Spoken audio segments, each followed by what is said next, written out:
Yes, once again, we have liftoff. I want to thank you guys for tuning in to this episode of the Big Truth Podcast.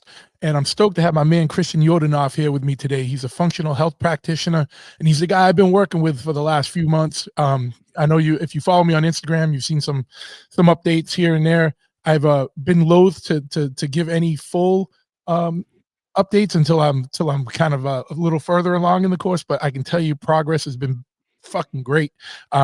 Feel better than I ever have in a long time, and dropping weight and making gains and killing it because of my boy here, Christian. Christian, what's up, man? I know you're in Hey, bro. Europe. I'm looking here at the snow and everything, and you're probably on a nice sunny day Are you on the coast in Portugal? I'm on the coast. Yeah, it's pretty cold, but for Portugal standards, it's cold. But like you'd probably laugh. I don't know what it is in Fahrenheit, but it's pretty good. It's pretty Yeah. mild. Yeah. So, Christian is an author, a functional health practitioner, a researcher, a podcaster, and he offers a program that helps people get healthy and live longer. I mean, really. So, why don't you give people a little bit of background on yourself and where they can find you and everything, and then we'll just jump into it because I know we got a call coming up in like an hour or so. Yeah. So let's just jump. Yeah, man. Let's just get down, bud. Let's just Yeah. get down. Would love to. Yeah. Thank you so much for having me on. It's a great pleasure. Yeah. So just the short story is basically in my kind of late teens and all throughout my 20s. I was just really just living terribly, like smoking, drinking, drugs, just looking to party, like zero sort of self responsibility. And just about when I hit 30, then I met my now wife at the time, which is about 10 years ago now at this point. And uh, she had a lot of health problems in that first year that we were together. She was put on antibiotics 4 times.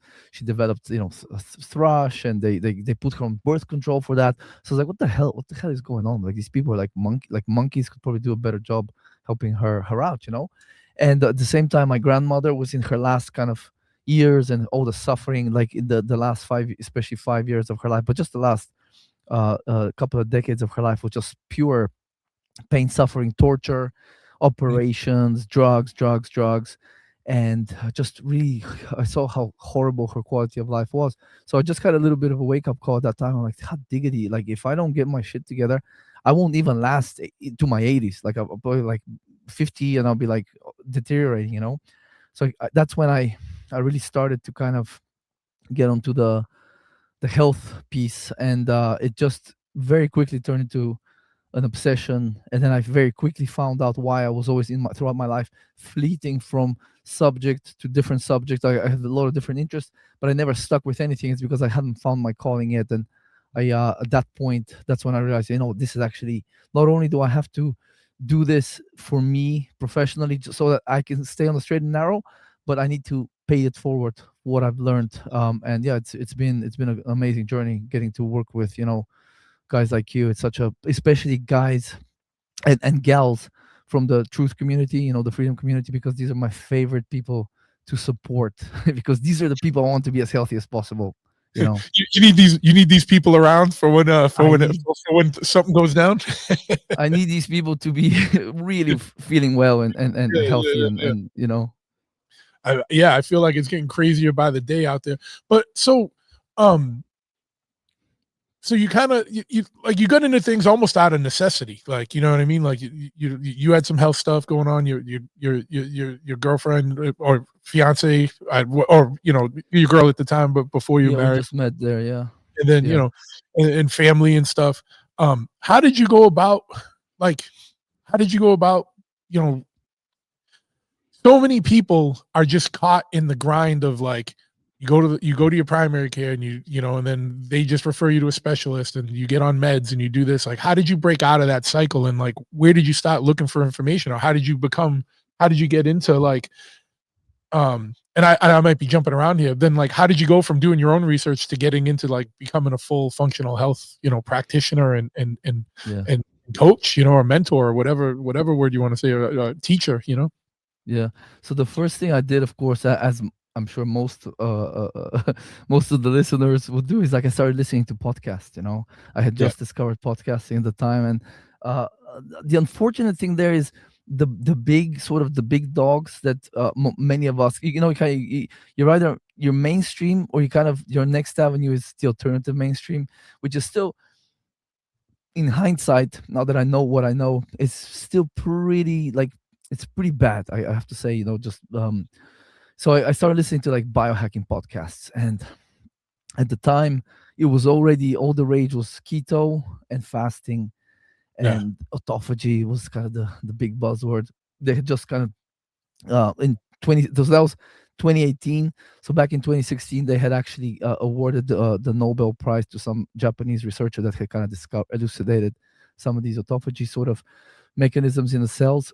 And yeah, that's what I started listening, like. And man, when I get into something like this, is like and my wife kind of realized that when I get into something, it's intense too. Like I was like literally 10, 12 hours a day podcast, and of course books and all yeah. sorts of stuff. And um so I started taking supplements galore, dude. I was taking like supplements because I was always like into supplements back when I was back in my 20s. I would train, go to the gym, Thai boxing. I did like a personal training sort of qualification back in like almost 20 years ago. So I was always like taking supplements. I was like, I love pills, dude. I like, whether it's ecstasies and kind of little powders and stuff, or it's like supplements. It was just another way for me to kind of like kind of throw stuff into my body. And then as I started doing that, then I started doing lab testing on myself, and I got deeper and deeper into it. That's when I discovered some kind of guys like Paul Chek, functional diagnostic nutrition. So that's when I kind of like, well, hell, I love courses. Even though I was like living pretty rough, I always like enjoyed like reading and kind of educating myself and doing courses.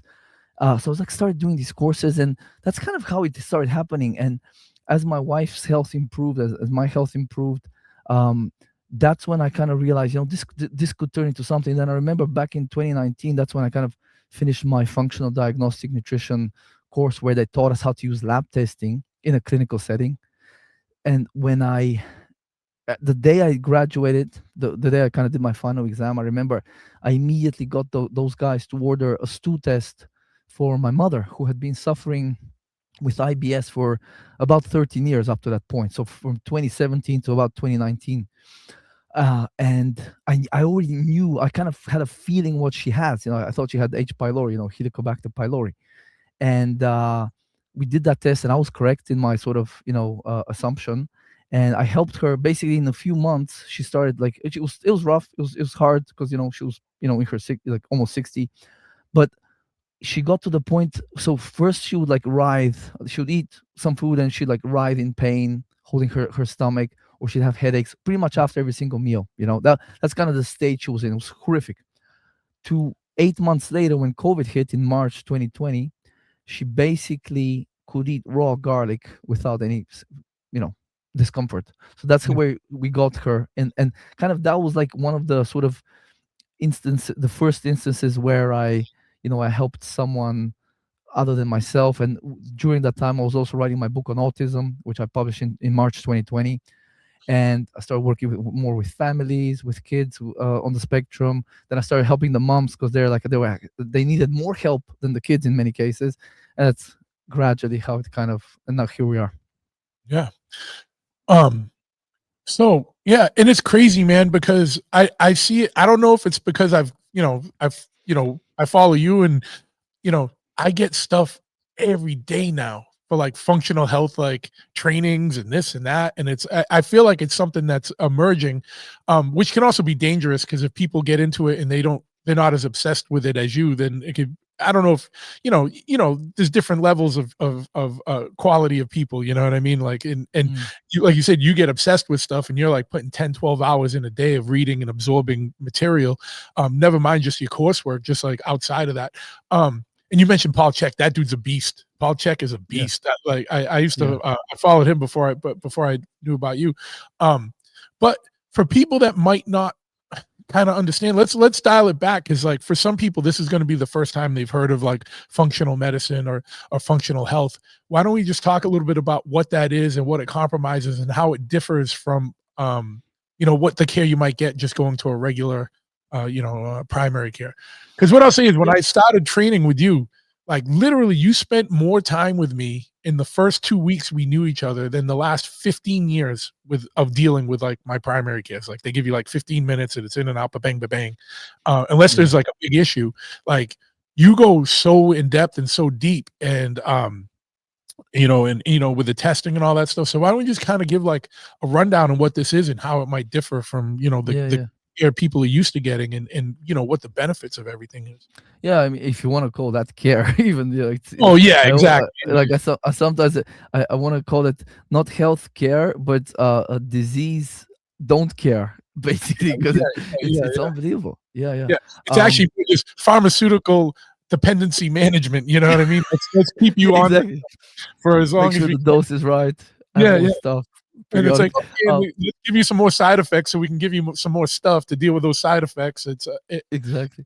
I And I keep in I mind, like, so Oh, sorry, go good. ahead. I just it's just crazy to me, like, if at this point, because so many people, like, and especially in a post COVID world, if you don't see that pharmaceutical companies have no incentive whatsoever to get you healthy, they want to keep you as a customer for as long as they can.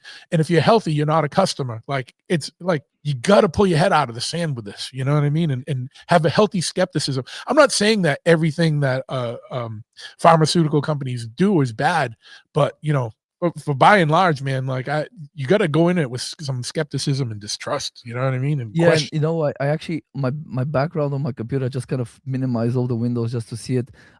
It's called the healing web. This is like this very interesting sort of with the connections between on the left side is all the allopathic treat the symptoms, all the natural sort of therapies, many of which are like poo pooed or suppressed. But there was a great quote kind of near on the left side, on the allopathic side, it says the nature of capitalism creates a fundamental predicament for Western doctors. A patient cured is a customer lost, and really you can more so apply that to the pharmaceutical companies, because I'm sure there's lots of doctors, even though they're like basically, and I don't mean this in a insulting way. I mean retarded in the medical sense. They've been their education has been retarded through the pharma companies, sort of just perverting the whole thing. So there's lots of doctors that want to help you. They actually they're like, I tell you, man. There's like some doctors where they see the same patient so often and nothing works,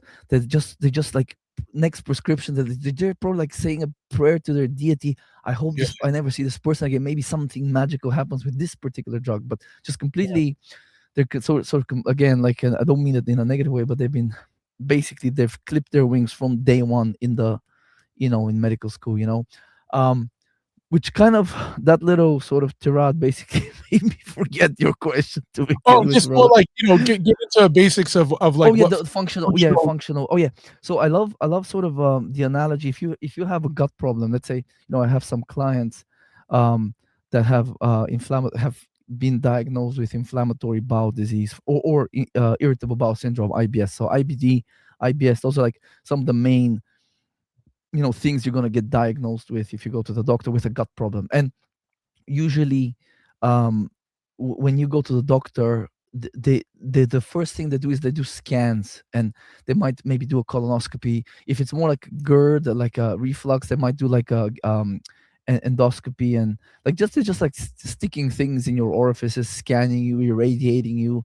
And if they don't find anything structurally, then they can say it's a functional disorder. So so the structure looks fine, and they're happy with that, nothing is broken or protruding or whatever. So really, that's kind of a lot of the time, at least until recent years, that's where sort of Western medicine ends. Like there's nothing we can do. We can't operate. We can't cut anything out, and the drugs don't seem to be working. And they will try drugs, of course. Um, so they stop there. So functional medicine, natural medicine, they look more to improve the function of whatever system we're talking about. And it's not necessarily, but usually, if it's done right, we're looking to not just make the symptom sort of go away for a while and suppress it, but we want to address whatever's causing the symptoms. So I like, like I've showed you back in when before we even started working together, the functional medicine tree. So in the tree, in the leaves, you can imagine any symptom. So the trees, in sort of the literal sense, the leaves may be yellow, they may be withering, falling off. So that's not like, no one is foolish enough to say I need to go out there with a can of spray paint those leaves green back and kind of sticky tape them back on. That's treating the symptom. So we know, instinctively, we know that when there's something wrong with the tree, does it get enough minerals, or maybe too much water, not enough water. So there could be many reasons. So we start looking at the soil, testing the soil, and that's sort of an analogy for the functional paradigm where. And you don't have to be a doctor to do this, because again, like, it's not like doctors treat symptoms and they diagnose disease. You don't even have to classify what a person has. And I've worked with plenty of clients where just as an example, one lady, they diagnosed her with three different things. Two of them that I remember was, one of them was ankylosing spondylitis, dude, and rheumatoid arthritis. And then we did that metabolomics test, the urine test, and her, one of the toxic metals on the test was off the charts, 10 times above the top of the range, gadolinium. So I looked up kind of what are symptoms of gadolinium toxicity, sources, and it turns out that a lot of the symptoms of toxicity of that toxic metal are very similar to like rheumatic pain, joint pain, various things that can be diagnosed as, ankylosing spondylitis and a bunch of other kind of things. So I told her, I don't think, and she had done like three stool tests that were not super indicative of like real serious dysbiosis. So I thought, I don't think this is because of your gut, because of evidence that we already have. And so things like that. But then when you look at what's the source of the metal, right? And then when you look at it, it's actually the dye they inject into you before an MRI. And lo and behold, she had several MRIs in prior years, and apparently that stuff the gadolinium gets stored in the bones, and it kind of leaches out over time. So like, this is not a rheumatoid arthritis the way even the functional sort of, because like doctors think it's genetic. You just take drugs and you stop eating meat. That's kind of rheumatologists would say that. Functional folks would say it's probably gut related, but in this case, it was not neither of those things. And so a little bit of investigation, root causes, gut stuff. Like I said, metabolomics. They can really find a lot of different things that are at the root cause of those symptoms, those health problems, which could be like, as you know, inflammation, oxidative stress, could be gut issues, deficiencies, toxicity, a lot of stress, which leads to a lot of other kind of imbalances in the body. So we look to identify the person's stress, all those kind of factors I just listed, and then start addressing them systematically. And then the body naturally restores function when given what it needs and when obstacles to health are removed, basically. Yeah, yeah. I mean, and that's say, like, when I started with you, we did the metabolomics test, and what's the other one called? The The blood food one? sensitivity. Yeah. Yeah, yeah, And yeah, I mean, that yielded so much data that I'm like, why? I don't understand why that's not part of anybody's routine primary care, because it's like that shows you those are the numbers, like, based on your blood and your urine. Like, there it is. There's what you got too much of. This is what you got not enough of. You know what I mean? Like, yeah, to put it in simple terms for people, it's like it's yeah, wild how much data that went through. And then working with someone like you, where you like compile it and put it into a whole protocol for you and how to incorporate this in your life and everything was, and I'm not saying all this because I know there's someone right now going, oh, this dude's doing a sales pitch. I'm like, no, this dude changed my life. Like, you know what I mean? Like, um we've been working together 4 months. I like feel better. I have less stress, even though I'm one of the most stressed people in the world. My stress is down. It's not down all the way because yeah, my situation is that I'm working 7 days a week, running multiple businesses, and it's like bad economy, so everything's down, and whatever. So whatever yeah. this stuff deal with, but dealing with it way better. Down 50 pounds, pretty much. You know what I mean? Like, given the day, like Mm, between 47 and 51 pounds, because I can fluctuate 2 or 3 pounds. Every if I, yeah, I yeah, if yeah. I weigh myself two or three times a week, that there's like a 2 or 3 pound fluctuation. Not Sure, sure. um, and so this is And serious. sorry to interrupt, but I have to say, and I'm not. I'm not like kind of blowing smoke up your ass here, but like I was when you came to me, when you told me how busy you are and everything, I was like, okay, this.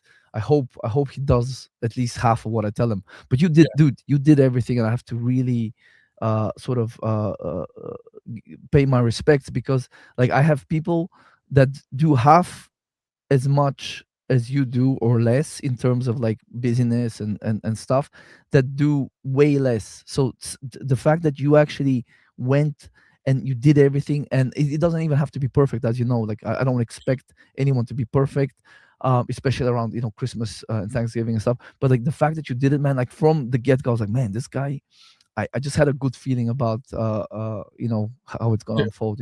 So No, no, I appreciate it, but it's literally like I had told you from the beginning. Like I had already started before I reached out to you, like and so I wanted to make sure that I was in a headspace, like because I've been thinking about things for years, and like I finally was in a place where like, yeah, I got to do this, you know what I mean? Or I'm gonna, I don't want to be the 50-something-year-old who has a heart attack, you know what I mean? Like yeah, because of stress, or a freaking stroke or something. So, yeah, um, I was like, I gotta do this just to function. And I noticed I was just being really stabby and like just aggro with people in my life, and like no one wants to deal with that, you know what I mean? So I'm like, I gotta, and not to say I'm like Mr. Sunshine, nowadays, but you know what I mean? I'm definitely a lot better, you know what I mean? I'm not yeah, there, it's still yeah. a goal, but like just the changes right off the rip, even the simple things like because of my shoulder stuff, man, that Magnoil changed my life, dude. Like there's days where I don't even feel Mm, shoulder pain at all. I still don't have all the mobility that I need, but I know,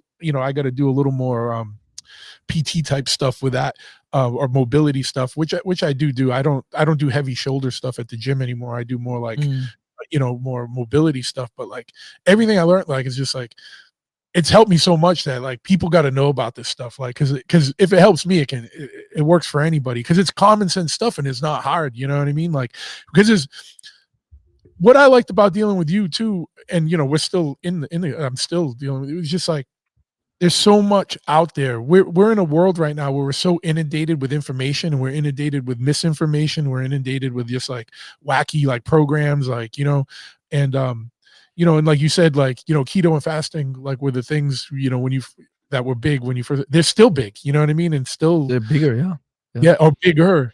And everything you've said has been like pretty much it's more than common sense, but like it's like almost just getting back to basic stuff, man. Like, like here, this is what you don't need. And this is unfortunately what you don't need is makes up about 70% of the food supply. Like just go yeah, basic, man, like and I don't know. I don't know. I'm getting off on a little weird tangent here too. But yeah, man. So to get back into it, man, like why don't you kind of what are some of the biggest things that you know we're in January, right? And yeah, January is always the new year, new me. I've noticed a bunch of new faces at the gym. I don't see it the first week. I see it like the second, third week of January. It's not. yeah, So yeah, we've been planning this podcast for a while, but this was a strategic placement of when it comes out. There's a lot of people in the new year, new me crowd, which is fine, yeah, cool. Anytime you want to make a change for the better is a good time to yeah, make a change. But like why don't I don't know, like what are some of the main misconceptions people have about health and like what are the, like what are the some of the main things people can do? Like obviously going to the gym is just one component. I've been going to the gym for yeah, years, man, for years and years. And until I got diet dialed in, or I'm not going to say it's 100% dialed in, but more yeah. dialed in, that's when I started noticing the big things, plus the supplementation that the the supplementation that you put me on. I'm just going to show you. This is my old man. I love This it. is my breakfast, lunch, and dinner supplements. And You I know loved what? how you framed it for me because I was like, dude, I feel like such an old man with this. And you're like, no, it's called biohacking. And I was like, all right, cool. Yeah, yeah, all the biohacker CEOs are doing that. But Yeah, I bought one of those, man, and I in the end, some years later, I threw it out because I could never fit all my days or even my that meals, pills in there. yeah, So like, yeah, this yeah. is useless. Like Oh yeah, these old age pensioners they're not taking enough drugs. That's what like if I was a pharmaceutical sort of executive, like we need these people need bigger containers because they're not taking up drugs. yeah, yeah, But uh yeah, that's the thing, dude. That's the thing. Like I think a lot of guys, they think they equate fitness and health, but it's not called fitness health. It's called health and fitness. They're different things. So you can actually be very metabolically healthy, and be pretty unfit. You can be quite unfit. Likewise, you can actually be extremely fit, and you could be like days, weeks, months, years, like a few years from a heart attack, a stroke. And we've had plenty of athletes kind of just perish way too early. Especially, it's more like the endurance type. That's the thing. Endurance exercise, things like, especially like a lot of running, like marathon type running, that's probably one of the worst things you can do to your body. um but even if you don't, even if it's just like gym stuff, I think just because of someone is going to the gym does not mean that they're actually healthy. You could be like jacked, and you can be pretty damn swole and strong and actually feel pretty good, but that doesn't mean that metabolically things are okay. Because like the thing is, like, by the time you notice let's say by the time your tree leaves are yellow, it's not that didn't happen just now. Whatever caused that problem, it could have happened, it could have started happening days, weeks, months. And with humans, when you have a symptom occur that you feel that you can kind of go and get diagnosed by the doctor was having a disease, that sometimes literally it's been decades in the making. So for example, stroke, atherosclerosis, cancer, these in some cases at least it's decades in the making. And it's at least years. And with many, if not most symptoms, it's at least weeks to months something has been going on. So we always have to like and you said it well, it's really, diet is the number one thing.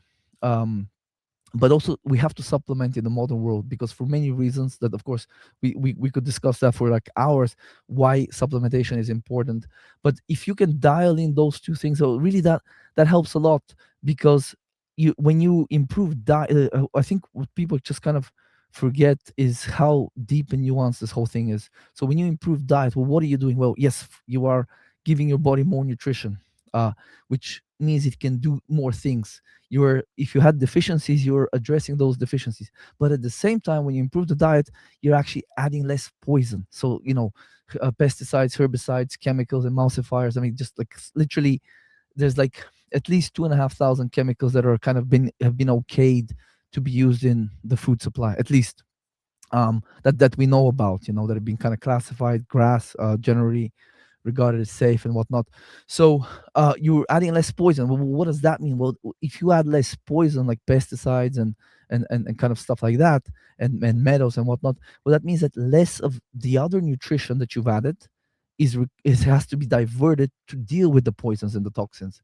So that means more is left over for repair and regeneration. So I think that a lot of people, they really underestimate what truly cleaning up the diet means. And by that I mean not just going organic, grass fed, but I think, as you know, I think a lot of people, it's a part of our conditioning is, since I was a little kid, dude. I'm sure you're probably similar, and most of the listeners, since we were little kids, what did we, when we were eating with our folks at the table, what did they say? You gotta eat your vegetables. You gotta get, that's where the nutrition is. And that's the biggest load of horse shit ever, dude. Mm. Like, because when you think about it, sometimes, like, I just want to kind of pull it back to the bare essentials. Like, what are we? We are, you know, eternal consciousness, all that good stuff. But we're like at the physical level, what are we? Well, we're physical. We're mammals. We're warm blooded. We're made of these tissues, whatever. So what's the purpose of eating beyond the more esoteric sort of getting energy and whatever? The purpose of eating food is to sort of break it down, digest it, absorb it, and then assimilate it into the body. So when you think about it, what's the most compatible with a human mammal that's 98.6 whatever degrees Fahrenheit? Is it maybe another mammal? Is it animal products that kind of were designed, like, let's say milk was designed to help an animal grow? Or is it you know fibrous plant cells, cellulose, tissue, fiber, things that are indigestible to the body, that were designed to optimize a plant and its metabolism and life? So when you kind of think about it, it's probably the former, not the latter.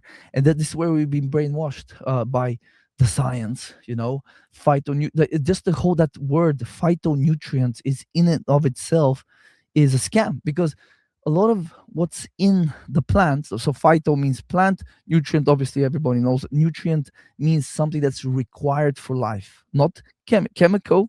Is a chemical, it can be required for life, but it can might not be, could be harmful. So when they mislabel phytochemicals as phytonutrients, they are subtly brainwashing us that I need those nutrients in my body. But when you think about it, most of in that, like again, just look at a tomato, or I don't know, cucumber. Most of in there, what's in there is going to be water.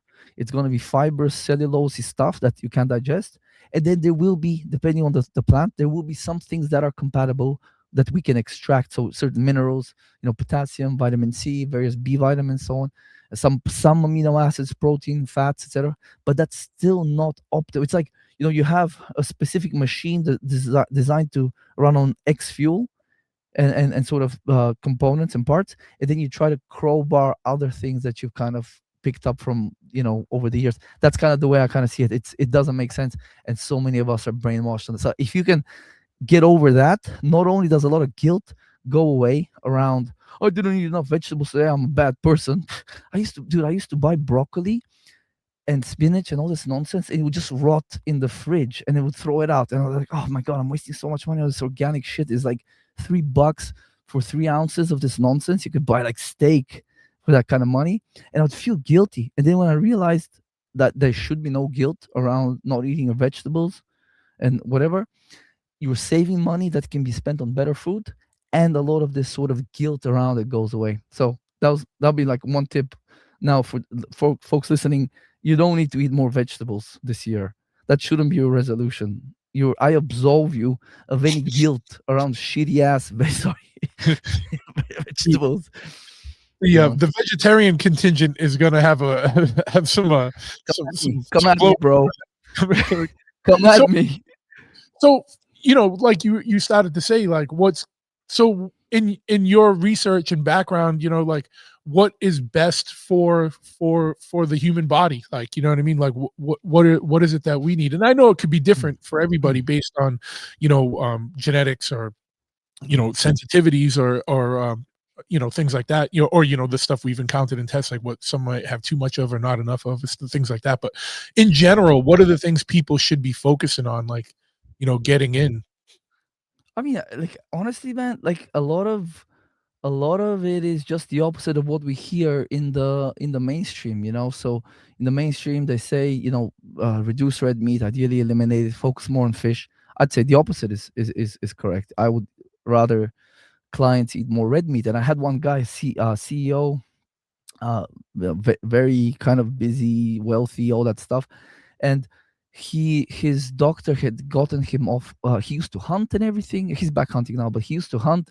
The doctor got him off hunting, and he was eating just a different type of fish every day. Like, just, I was like, that's terrible advice. And on top of that, taking omega 3s and kind of doing other kind of nonsense that was harmful. So really, they're telling us less saturated fats. But also, if you look at Harvard Medical Press, the American Heart Association, and I think the World Health Organization, like big bodies like that, they tell you to eat less saturated fat and like no more than 10% of your calories.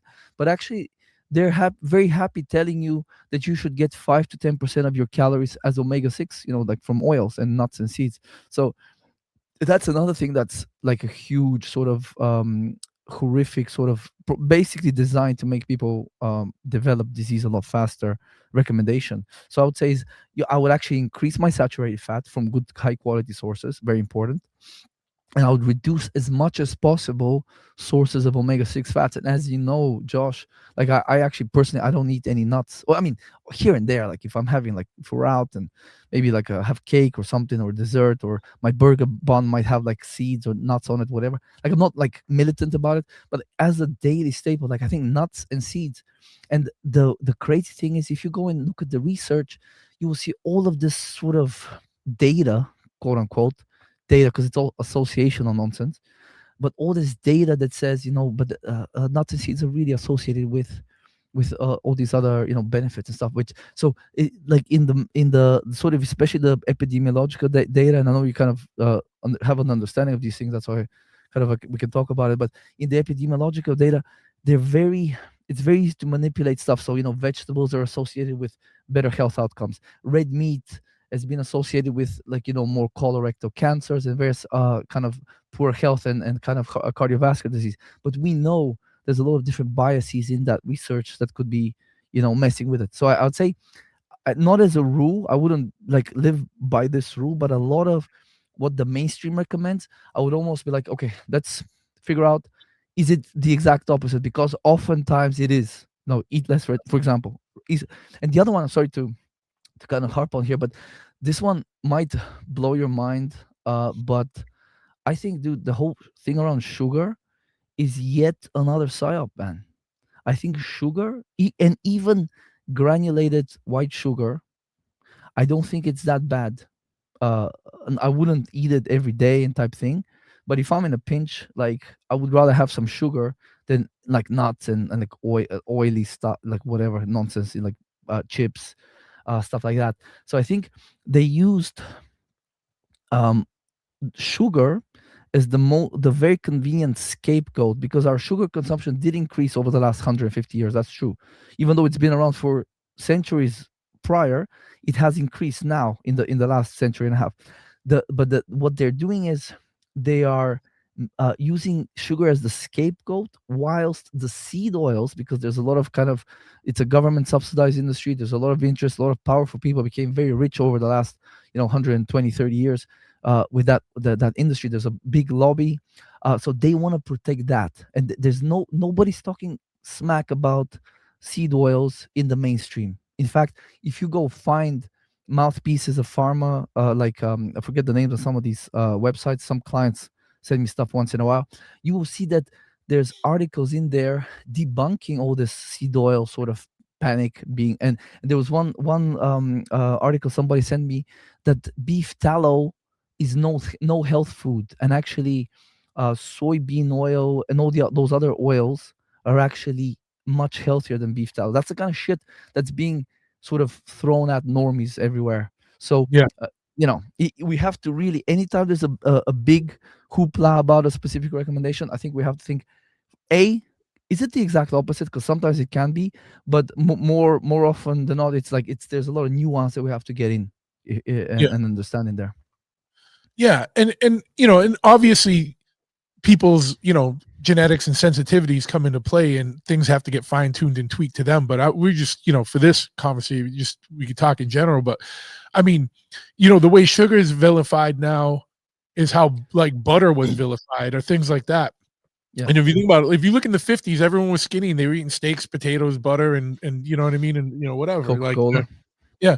But the thing is, like, you know instead of sugar now, there's high fructose corn syrup, or this and that, like you said, get into the seed oils that are, are actually, like, really bad for you. And, like, a lot of that wasn't some of that just, like, runoff from, like, industrial processes, and they got to get rid of it. So they, like, package it as, like, hey, we can use it for this. You know what I mean? Like, Yeah, yeah, uh, exactly. that's what's scary, like, and that's like, the fluoride in the toothpaste. It's like in the water supply, because it was an industrial runoff from a chemical process. And, like, what are we gonna do with all this fluoride? Well, let's sell it. You know what I mean? Like, people, and that's not conspiracy, man. Like, you can Yeah, look it up, and it's all there. You know what I mean? yeah, And yeah, there's a lot of things going on in the world. Obviously, I have a conspiratorial slant to things sometimes, but like, it's not bad to have to have a healthy skepticism of things, because there's a lot of stuff where it's just like rich dudes being scumbags and, like, making more money off of, like, runoff. Like,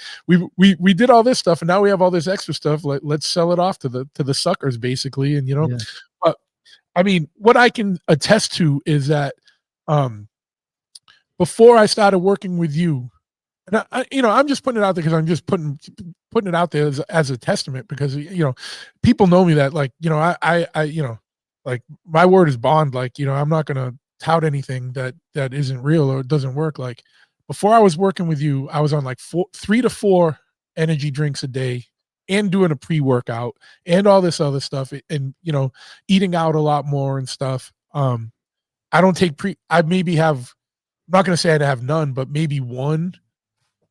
But in a month, I might have 2 or 3 energy drinks in a month now. Mm, Instead of that, my daily intake is like now the month, right? Here and there, I grab one because, doing long hours or whatever. yeah. I'm not doing a pre-workout anymore. You know what I mean? I get up and I do the honey and fruit, like you say, and a little bit of protein before I go to the gym, and then a protein shake, and then like I'm trying, for the most part, when I'm doing more food prep and just eating like clean, grass-fed, local sourced from a local farm here beef, and either a rice or a potato or a sweet potato, and chicken, you know what I mean, and that as well. And I know sometimes you say don't, not too much chicken, you know what I mean, but not a lot, like once a Yeah. week, or you know what I mean, like, but Yeah. mostly Yeah. beef. And I'm never hungry, and I literally in the last few months have dropped like 50 pounds. So it's like, and I feel good. So you know what I mean, for the most part. So Yeah. That's you know, amazing, man. I'm a testament. Like, I'm not blowing smoke. I got nothing. You know what I mean? If I can help someone, that's, you know what I mean, and feel better, and that's why, that's half the reason why I got out of healthcare, man. Like, like my background, you mentioned WHO. I worked WHO. I worked for CDC. I worked for like cancer centers and stuff, and I'm just like, this is all bullshit. Like, you know what I mean? Like, I just I'd love it's an to industry, and it's money, dude. It's money, and it's an industry, and I'd love to it's know I'd love to be a fly on the wall during those job interviews. Did you have the beard when you were there? maybe not as So long. you get the No, all right, like, I'm this going guy to tell looks you. like get this I, guy in the president's cabinet. I'll, I'll tell you one thing, right? Uh, this is a funny story based on that. Like, when I was in school and I was going to work for World Health Organization, I like worked at headquarters in Switzerland. Wow. I was going to work for their traditional medicine program because I was into like working with like traditional healers like shamans and medicine men, things like that. And so I was going out there to work for them in that when I was in my anthropology school, my program there. At that time, I was still heavily tattooed. I had, like now I got slick back hair and short hair, but like I had big dreadlocks, Dude. and they pulled no punches. I went there and they were like, "You're Josh Gania?" Because this is like before internet. This is like late '90s. You know what I mean? So they never saw a picture of me. They were like in disbelief. They were like, "You're this guy?" Like, on paper I look a different way, to them. Yeah. And I worked in that program and I yeah, it's a whole long story. Maybe we'll get into it on your show Yeah, sometime. yeah. But yeah, it was funny. But yeah, they were like, seriously. Well, that was always, it was like when I was in grad school, I was like arrested multiple times for disorderly, and we were always My man. wild, just wild, stayed wild. You know what I mean? But just went to Yeah. school. Incredible, but incredible story. But yeah, man. So like, I have a healthy distrust of these places because I worked there and I saw how they work, and I saw the bureaucracy and the money machine behind things, and the motivations behind things. And I'm not slighting any of these, because there are people in there that are trying to do good and trying to do the right thing, but they're constrained by the bureaucracy that they're a part of. You know what I mean? Like, They're just so you following said, orders. yeah, and like there's no one becomes a doctor because you're a dickhead. You know what I mean? Like, Yeah. for Yeah. the most part, surgeons maybe. No, I'm just kidding. Surgeons have God complex. No, and I'm just playing. Anyway, I Of don't think course, there's many of course. surgeons listening to this show, but I've worked with a Yeah. bunch. No, they're good. They have a. That's a different breed of doctor. But like, no one's getting into primary care because they don't want to help people. But I feel like, and we can, though I don't even want to get into the whole conspiracy about the Rockefellers and how all this ties into medical education and blah blah blah. Yeah. People can start to look at that. There's some hints for you. There's some breadcrumbs you can start you use to Google. Yeah. But when you look at it, like, there was no better line in the sand than what we just went through in the 2020 to 2025. Like, well, not 25, but I mean, yeah, it's still going on now. Like, Oh, yeah. like, they were just following orders, and there was some good doctors that were speaking out and like, hey, we really got to do more research, or we got to think about this different. They got silenced or they lost their license, like, really, that's part of the scientific process. You're going to pull someone's Yeah. lines, they don't agree with the main narrative, and actually calling for scientific method. All right, we're going on a tirade here, you know what I mean? Sorry, Oh, but it's a mafia, dude. That's the thing. It's a mafia. it Like, is I a think a lot of people don't real. Oh, I'm not obviously not the crowd listening to this show, obviously, Yeah. but like I'm just talking about the wider world, kind of, we sometimes forget the level of norminess in the majority of the population. So Yeah. that's a mafia that is manipulating a lot of aspects of and it's beyond just medical care. It's also the insurance. Like if you just look at the insurance industry that profits off of all of that as well, and then we start connecting the dots and who's involved, and then the FDA, and then what positions those guys have been or go to after being in there. So I think the most important thing is we have to, and this is what my talk will be at an Acapulco next month, is like we have to, like the way many of us kind of go on these rabbit holes and researching various kind of things around conspiracies and whatever tickles your fancy, moon landing, whatever.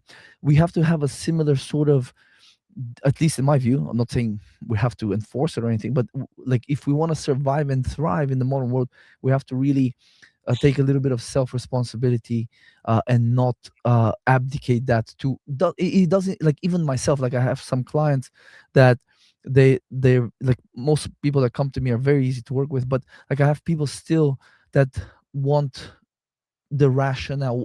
Why is this recommendation that I'm making? Why are carbs okay? Why is low carb bad? And I'm happy to provide evidence and kind of rationale and logic, just to, because like if you can learn for yourself what works, what doesn't work, how to evaluate certain kind of recommendations and interventions, then you're never kind of left hoping that whoever is helping you, or giving you information or holding your hand, has good intentions for you, which you might get lucky. But as we saw in recent times, like if you just kind of abdicate that responsibility to your doctor, practitioner, politician, whatever, a lot of the time we're like lemmings being let off, off the Yeah. cliff type thing. Yeah, and and it all it's like a big the system's a big clusterfuck. You know what I mean? Like when you start getting deep in the research, you see the insurance companies are pulling a lot of the strings on like the on like the medical groups, and then you look and you find the same companies own the insurance companies and they own the medical facilities, and it's like, all right, so we're just working in concert here, you know what I mean? Like to maximize profit and Yeah, whatever. Or when you see things like pediatricians have incentives to give a certain amount of vaccines. And yeah, I'm not pro, I'm not anti-vaccines. Like I'm like, let's use common sense. Like when I was a kid, you got a few, like, and people are coming down on RFK because he just brought the schedule down from like 80 to 18. And I'm like, yeah, it gets out of control when they have things like vaccines, like they want to vaccinate your child with Hep B vaccine. It's like, is your kid yeah. fucking going out and having unprotected sex and doing party drugs like your six I month hope old? not.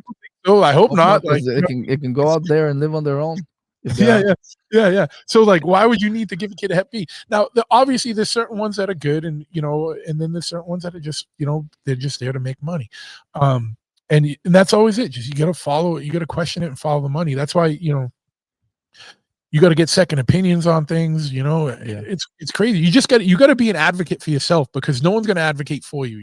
Like yeah, man. and you take control of your own health and take control of everything.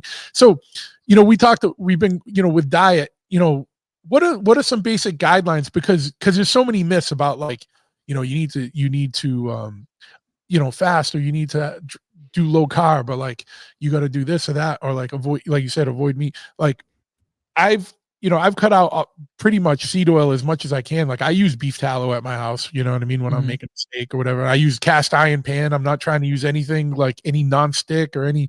You just Yeah, go back to basics. That's how easy it is. But what's like the balance you think? Because I know you said like a certain amount of how much protein versus how much fat versus how much carbs. Because what you say is very common sense, but that goes against the grain of what I think is what being told in the world today.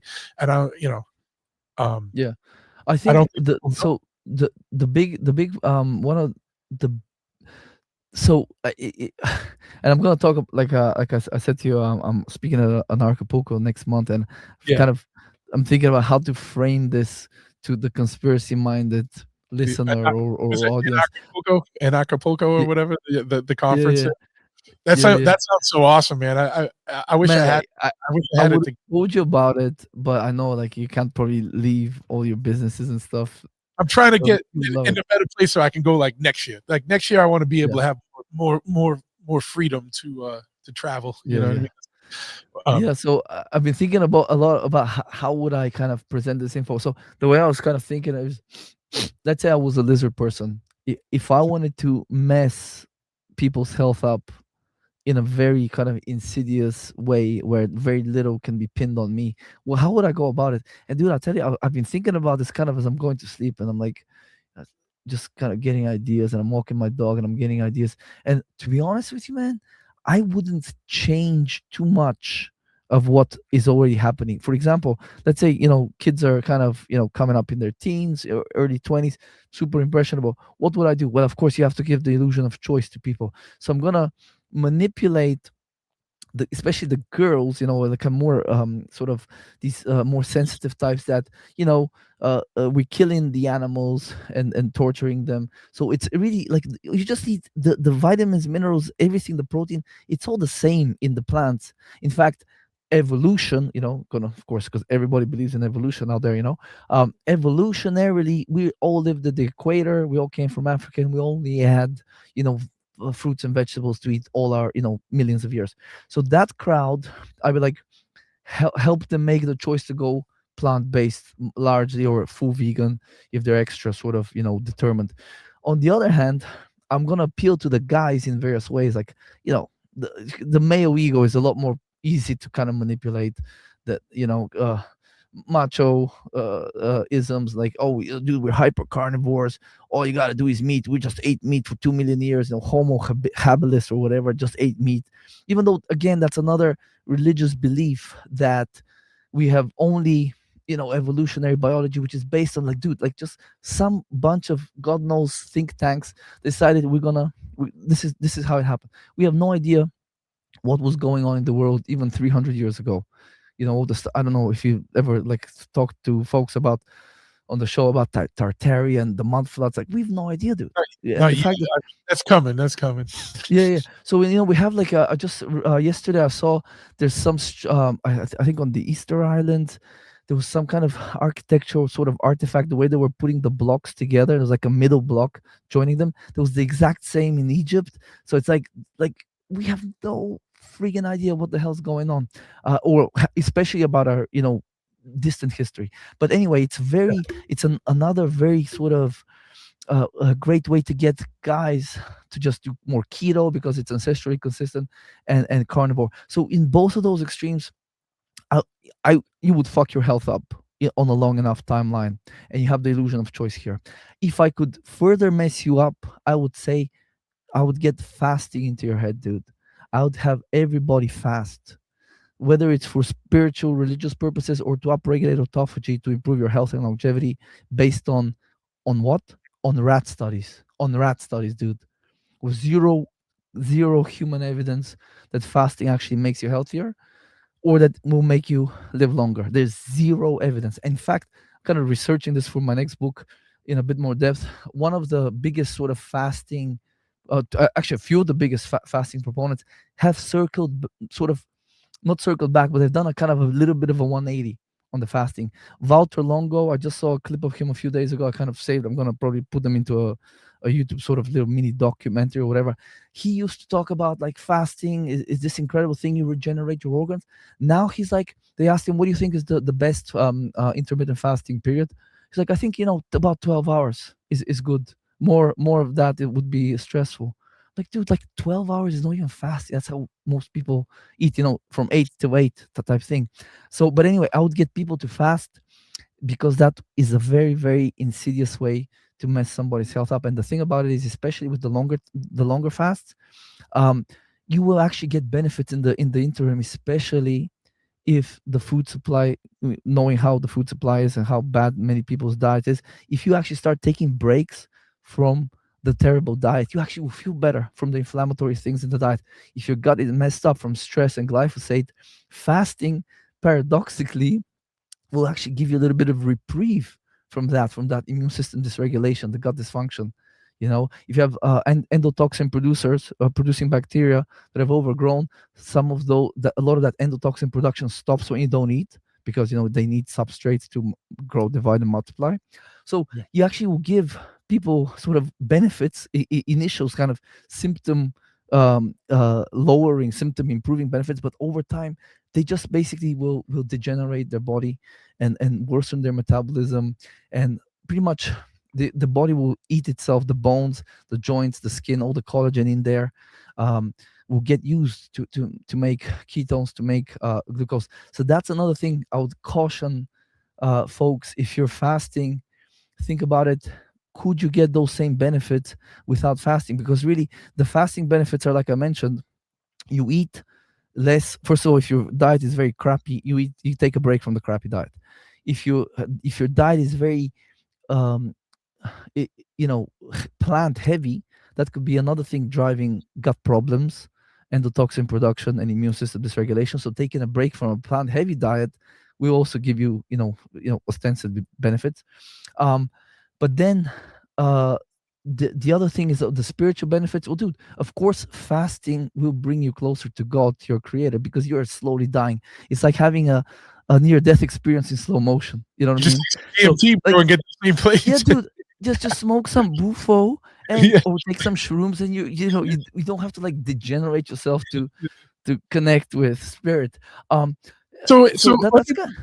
I'm not trying to cut you off here, but I'm just trying to like, I want to see if I got this right, because fasting is a big thing and you still hear about it a lot. So fasting in the end is bad for you because it's degenerative to your body, but people think it's good because in the short term you do feel some effects, but it's not because of the fasting, it's because you're not putting garbage in your system. So that's exactly it. And like, the thing about it is, so here's the and you understand this. So think about it like this, right? Let's say you have people that fast, be it intermittent fasting or prolonged fasting, doesn't matter. Let's say you have these people that lose weight, right? And through that weight loss, their blood sugar regulation improves, their blood pressure reduces, they snore less at night, so they breathe more easily, so they sleep better. Their partner doesn't hate their guts as much because they don't snore as much. They might be feel more confident with the weight loss. That could lead to a self sort of to a sort of virtuous cycle of, then, oh, I did all this fasting, I might as well eat better. Then you eat better, then it becomes a habit. So there's a lot of like beneficial things happen. And but the thing is, if you look at the research, a lot of fasting research is actually confounded by the weight loss. The weight loss is a confounding variable, because uh, if the weight loss creates those benefits that the fasting group got, that means that we can get those benefits via other ways: eating better, more movement, maybe some calorie kind of lower calorie days to kind of create a bit of a deficit. There's a lot of ways. The cocaine diet, that's a great one. You meet a lot of cool people, hang out at parties. So there's a lot of different ways you can get the weight loss. So if the weight loss is driving the improvements, why do something that is degenerating your body, stressing the bejesus out of you? And because the thing is, you don't notice when you're losing bone mass. Like, I have clients with osteoporosis and stuff, and they're kind of in their 60s and sometimes 70s. Like, they don't notice it until way in their 60s, 70s. They go for a DEXA scan or something, or they have a fracture, which is even worse. So these degenerative that's the insidious nature of. And I'm not saying the researchers are bad people. They're just kind of trying to make a name for themselves there. I'm saying is, when, and this is probably my tinfoil hat sort of conspiracy mind, but I'm saying is, when they figure out an intervention is actually not that good for people, or downright harmful, the algorithms can be tweaked in a way where that it's algorithmically amplified. So if you go on YouTube right now on the homepage, type in fasting, any type of fasting, water, intermittent, autophagy, man, you will get videos with 2, 3, 4, 5, 6 million views. You will get thousands of people talking about fasting, and they're all parroting the same shit, bro. Like, not almost not a single person is coming in with original thought. It's autophagy, cellular cleanup. All the religions have fasting. It's the same sort of spiel. just a different guy or gal talking about it. Very, very little original thought. And it's because that's what I saw in the biohacking community back in 2018 when I went in there. Everybody listens to these these priests of the biohacking movement, and they're all those experts are doing the rounds on the podcast. So we're all parroting the same shit to our clients. Yeah. Keto. There's no such thing as an essential carbohydrate in the physiology textbooks. All of these party lines are being parroted by the majority of coaches, practitioners, trainers, health enthusiasts, and that's how we create these echo chambers where now it's like you are behind if you don't do this thing, fasting, keto. You are the one that's behind. You're the sort of the luddite. When actually, I think with health, uh, being maybe a late adopter is in this day and age. I think actually it might be a good idea to actually be a little bit more of a late adopter rather, because for just as another example, the resveratrol. I don't know if you ever heard of the supplement, but basically it's like Yeah. it's a phytoestrogen, dude. And I did an experiment after I found out that it actually, some people reported it messes with their hormones. So I actually did. I had a 500 milligram resveratrol with whatever other nonsense in it product. So I started taking that every other day or every third sort of night. I'll just take it once. And what I noticed within like maybe 10 days is that on the days when I would take resveratrol, the next day I would not have morning wood. I was like, this was quite a while ago now, but I would not have morning wood the next day. And if I skipped it for a day or two, it went back to normal. So I'm like, yeah, okay, it makes sense. It makes sense. The resveratrol is all the rage. It's all about activating the sirtuins, blah, blah. And then the anecdotal reports of it kind of messing with people's hormonal stuff um, coming out was like a bit of a wake up call at yet another thing that I think it got. And the guy, not to like throw shade on the guy or anything, but that the guy is like a Harvard PhD, Yeah. and I just don't trust. Like, to be honest, my initial stance on a lot of it now is don't don't trust. First, verify, and then let's see how the biohackers do with it over the next few years, and maybe then we can kind of consider adding it and experimenting with it. And then once I've experimented with it, then now I don't just recommend things to clients. I usually, if to recommend a supplement, I usually have to take it for at least like months to sometimes even more before I actually can confidently recommend it to people. I think it's important to have that sort of sense of responsibility, because it's so easy just to parrot lines you heard from Dave Asprey, Ben Greenfield, and whatnot, and or kind of these big doctors are doing the podcast rounds. It's so easy to parrot that stuff, but a lot of them are circling back. Big names in the that were kind of talking about fasting, 8-10 years ago, they Yeah. completely stopped fasting completely. So, question is, I was listening to something just the other day, and they were talking a lot about fasting and like doing like kind of like extreme fastings, like no water, no food, and like Yeah, at a certain point, it starts cleaning up. You talking about cellular cleanup, and it'll attack cancer cells, and then 7 days in or 5 days in, you're going to release millions of stem cells. stem cells and all that. Like, what's your response to that? And because I'm sure there's going to be pushback, because Yeah, yeah, obviously these things, and I'm not putting all this out to challenge anybody, but like yeah. people adopt these things and take it in like gospel. So like Yeah. how what do you like? What's really going So on there? You know what I mean? just I'll tell you, man. Like, I was gonna do my next book was gonna be how to actually live longer, volume 2. That's kind of, I was planning to do it, but Oh, since and by around the this, way, I got this here. This is Christian's book. Go pick that up on Amazon. This is good information in yeah, there. It's like how to yeah, actually live appreciate longer. it. So he's talking about part two. Yeah, Appreciate it, brother. But yeah, so I was gonna do volume 2. I've been kind of meaning to do it for like quite a while now, and I have the research ready. It's just about like just getting stuck in for a few months. But anyway, just the fasting thing is just, it just keeps coming up. I don't know why. And I had a chapter in the previous book about it, but like I started like digging deeper into the research since kind of early December, and now I'm kind of back into it in the new year. And man, I tell you, like, the crazy thing with the fasting research is it's just so underwhelming. It's so bad, dude. It's so bad. I don't understand. Like, I mean, I understand why they're pushing it. They want to push this research because it's an interesting topic, but like, all the research so far that comes out, unless you're just looking at a very sort of conventional medicine retarded way of improving cardiometabolic markers. That's kind of the always, not always, but a lot of time it's just the goal. Improving cardiometabolic. It's like, dude, like those guys and gals, they think if the fasting will lower your your cholesterol and whatnot, that you're gonna that's like that's a good result, that's an improvement. But like these are such transient things, and actually it's not even it's not even reproducible every time. Some studies show that actually the cholesterol actually increases. They say it worsens those markers. Like cholesterol increasing does not mean it's you're worse off or anything.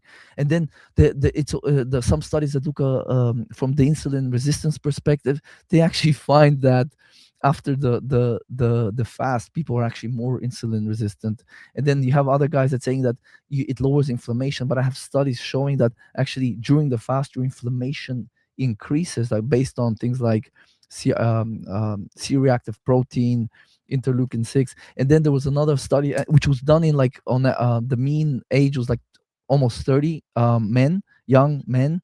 And that study showed that actually there was an increase in oxidative stress, based on actually the marker on your test, the metabolomics, that lipid peroxidation marker on the test. That's a T-bars, thiobarbituric acid reactive. So I believe it was the same marker that they used. So that marker increased during the fast, which means lipid peroxidation is occurring. And what people don't know, and that's why I need to write the book, is especially if someone is fasting for the weight loss, what you actually don't want, and that's why with you and with all clients where fat loss is part of the goals that the client has, we always want to not just tweak calories and kind of increase fat loss, because that's actually pretty easy. We want to lay the foundation in terms of like detoxification, gut function, liver function, Yeah. stress, all these things. Because what a lot of people don't know is actually our fat, fatty tissue is a repository for various chemicals known as persistent organic pollutants. So things like from organochlorines to like various like even from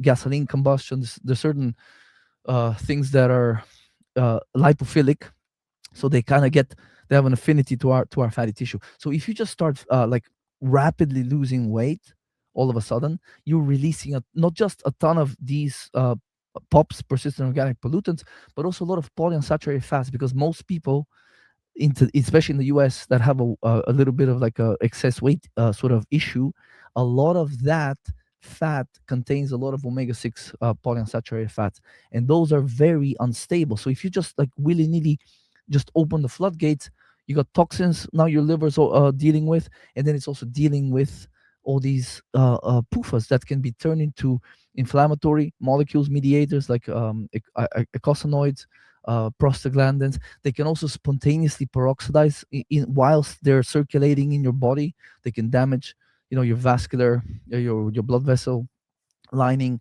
your organs.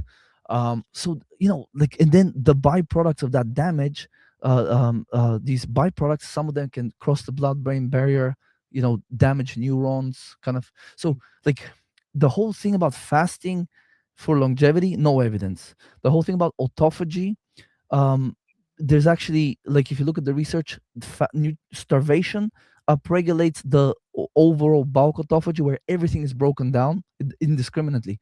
That's not the selective autophagy that people want, because like the idea is you would just break down everything that's like not working optimally. But if you're starving, your body is not like, I need to like, imagine you lose your job, your source of income, and you're like, I need to come home and I'm gonna renovate the whole house. No, you're like, shit, I need to like Netflix, uh, massages, like dinners out, everything stops. So the body shuts down the nice to have functions, and then a lot of just cellular, like a lot of tissue is just degenerated to turn it into glucose and sometimes ketones, depending on the thing. And so that's what happens, dude. Meanwhile, all this fat that's being released, damaging the body, the metabolism is lowered. So like the whole thing is a pipe dream that's built on a house of cards of animal research that is really, really badly done.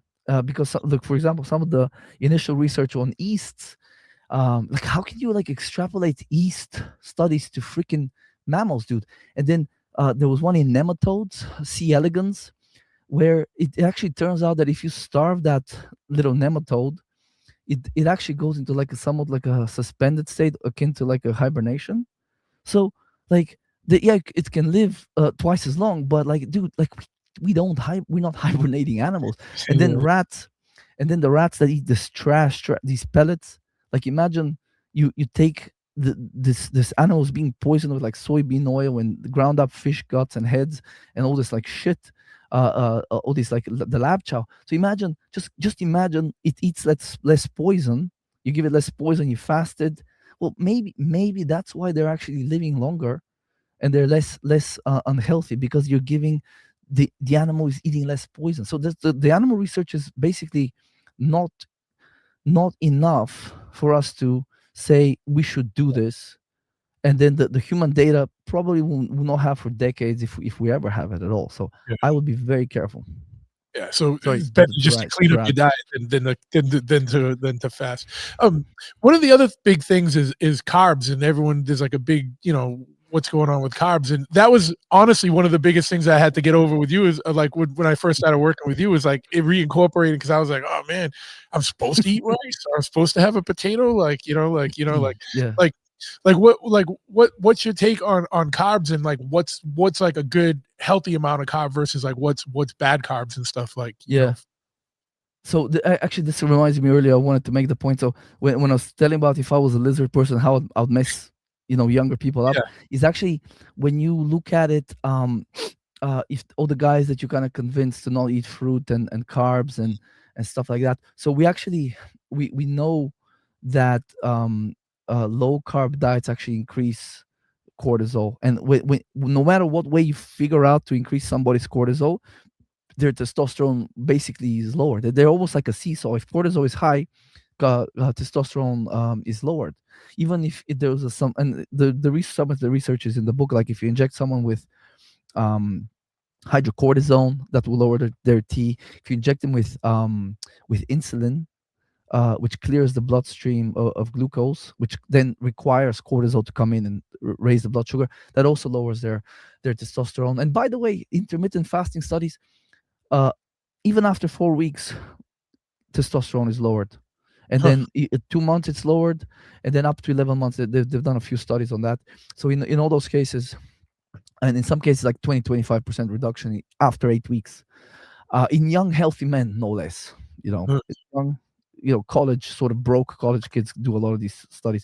Yeah. um I was there. oh, I used blood twice a yeah, give plasma. you Yeah, gotta you gotta do what you gotta do. yeah, absolutely. But yeah, so the other thing, so if I can get a bunch of 20 something guys to start doing keto carnivore, like and brainwash them that fructose is a poison like alcohol. Well, the sperm, dude, the sperm apparently, this is kind of recently I figured, I learned this.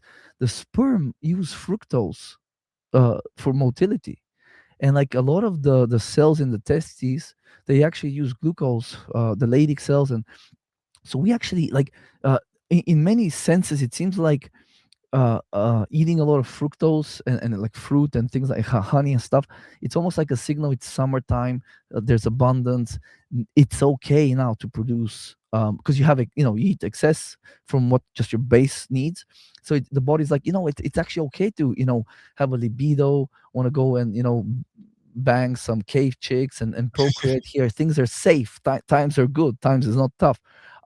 So it's like, if you remove that, if you remove carbohydrates from a person and you think about it, so the brain needs maybe 100 grams a day of glucose. The red blood cells need 30 grams. The kidneys need some. And there's a lot of other, like the cells in the eyes. And I have clients that have done keto low carb for a while, that their eyesight deteriorates. So the body, if you remove a lot of this carbohydrate source, the body will produce some. It will kind of like reduce some processes that are nice to have.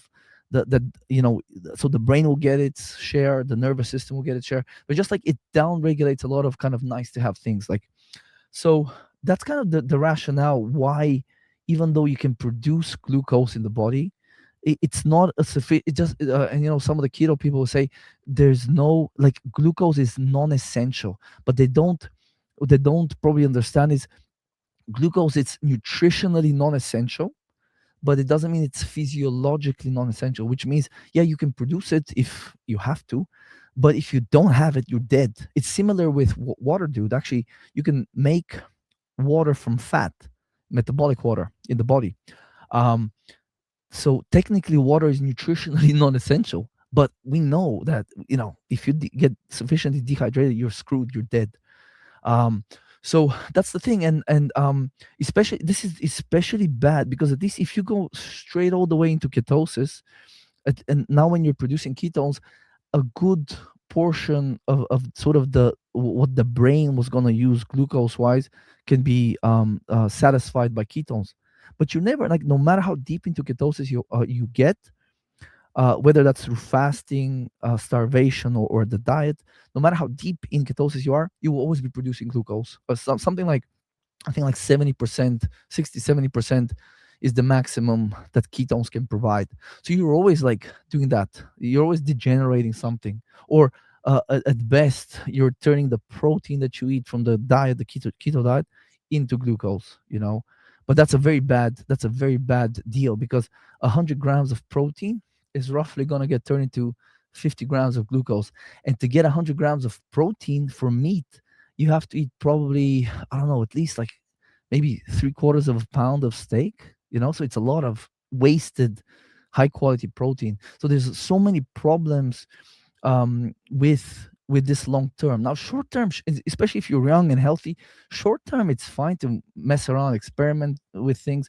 But we're talking about, like you're, in your 50s. Like, I people that come to me, sometimes they're older, 60s, and sometimes even 70s. um we have to do what's optimal for the human for a lifetime, not just like what's the current fad, Atkins, keto, whatever, low fat. We have to do what's right, something you can do on a daily basis that's easy enough to do, that will support your health for the next 50 years. Not until, oh shit, Thanksgiving came and I got off keto and then I ballooned, all that weight came back right back on in 3 months. Like that shit. When you're our age, 40 plus, like, you don't have time for this nonsense. You just need to find something that works, keep stress low in terms of like your cortisol and stuff like that, and then just get used to that, and then it gets a lot easier. And then just kind of go and live your life, because we, like most people, we don't have time to like spend 12 hours a day figuring out what is optimal and lab testing, like all the time. And you just need to figure out, here's the system, this works, do this will support you. This will get you 80-90% of the way there, and then the rest, you know supplements can help with that. And then you have a little bit of leeway then. Not everybody, like, and just to answer your question, what carbs are good, what carbs are bad, really anything that's like a fruit, honey, like that kind of source, maple syrup, I think, white rice that has no fiber or very little fiber, potatoes, these are all fine. And really, the shitty carbs is just anything that people actually consider carbs, which is pizza, Processed. well, yeah, breads and grain, Yeah. anything grain based, anything with a lot of seeds, no matter the seeds, lentils, all this stuff. I haven't eaten lentils in years, beans almost never, unless we have, like, my wife sometimes makes, fajitas, tacos. Like, I'll have it once in a while, and then I'm farting half the day later that day. So the body tells us. Just as a quick example, I had one dude, he signed up with me, maybe I guess October, and he was eating 60 to 70% of his diet was vegetables. Really cool guy. He's joining like a lot of the calls. He's very active on the calls, like twice a week at least, sometimes 3 times a week he's coming. And I told him, get all this shit out of your diet, bro. Yeah. He's like 73, so I don't talk to him like that. But Yeah. um uh so anyway, the didn't hear anything about the bloating and the gas and the digestive problems very, very quickly. Then we kind of had other stuff like sleep and energy, but everything started improving. And then, I don't know, about a month ago, he told me, "Oh man, Chris, a few days ago, I had some broccoli." I'm like, "That's fine. I'm not gonna spank you or anything. How was it?" He's like, "It was horrible. It was horrible." Like, yeah, it is. Yeah, it is. Because, like, imagine like we have brainwashed ourselves to like raw spinach and broccoli. You just have to eat. Honestly, if your grandmother had access to it, like great grandmother, if she had access to it, it's probably okay. It's Yeah. probably okay. So honey, fruits. I know they had bread and they had like things that were kind of processed and they had like white sugar.